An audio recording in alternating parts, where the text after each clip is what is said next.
So hello everyone, in this video we are going to discuss what is the difference between sexual and asexual reproduction. So before we start, I just want to share one statement. Let's see. Sexual reproduction involves the fusion of male and female gametes, whereas asexual reproduction does not require male and female individuals and no fusion of gametes takes place. Sexual reproduction में fusion के लिए mail और female gametes की requirement होती है. On the other hand asexual reproduction में हमें fusion के लिए मेल और फीमेल गैमीट्स की रिक्वायरमेंट नहीं होती और यहाँ पे फ्यूजन भी नहीं होता है क्योंकि यहाँ पे मेल और फीमेल गैमीट्स ही नहीं है.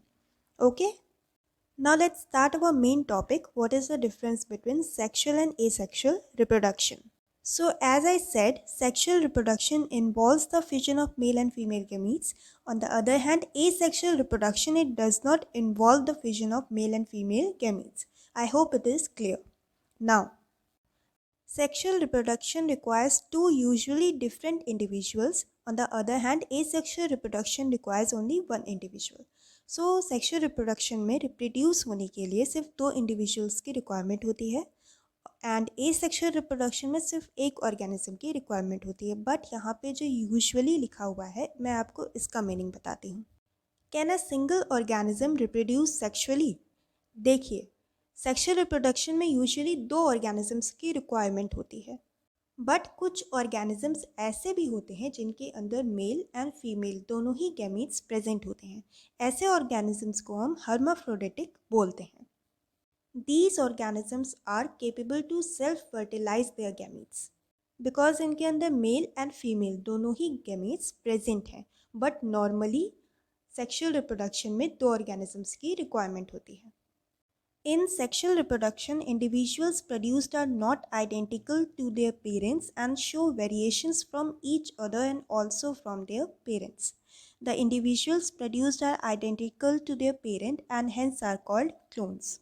सेक्शुअल रिप्रोडक्शन के थ्रू जो भी ऑर्गेनिजम्स प्रोड्यूस होते हैं वो अपने पेरेंट्स के आइडेंटिकल नहीं होते क्योंकि उनमें काफ़ी सारे वेरिएशंस शो होते हैं. एज वी आर ह्यूमंस, हम भी अपने पेरेंट्स से आइडेंटिकल नहीं हैं. बट एसेक्सुअल रिप्रोडक्शन में ऐसा नहीं होता. वहाँ पे जो भी ऑर्गेनिज्म प्रोड्यूस हो रहा है वो सेम अपने पेरेंट्स से आइडेंटिकल है, इसीलिए हम उसे क्या बुलाते हैं? Clones. Most animals reproduce sexually. Both sexual and asexual modes of reproduction are found in plants. Asexual modes of reproduction are common in organisms having simple organizations such as algae and fungi.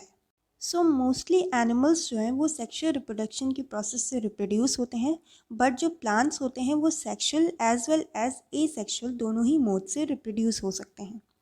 And asexual mode of reproduction उन organisms में देखा जाता है who have simple organization such as algae and fungi. Sexual reproduction is a slow process and asexual reproduction is a fast process. Sexual reproduction has evolutionary importance because यहाँ पे हमें काफ़ी सारे वेरिएशंस देखने के लिए मिलते हैं, इसीलिए सेक्सुअल रिप्रोडक्शन जो है वो इवोल्यूशनरी इम्पॉर्टेंट है. But asexual reproduction does not have evolutionary importance क्योंकि यहाँ पे कोई भी वेरिएशन हमें देखने को नहीं मिलता है. यहाँ पे जो भी ऑफस्प्रिंग प्रोड्यूस हो रही है वो अपने पेरेंट्स से आइडेंटिकल है. So thank you for watching this video. Please like, subscribe and share.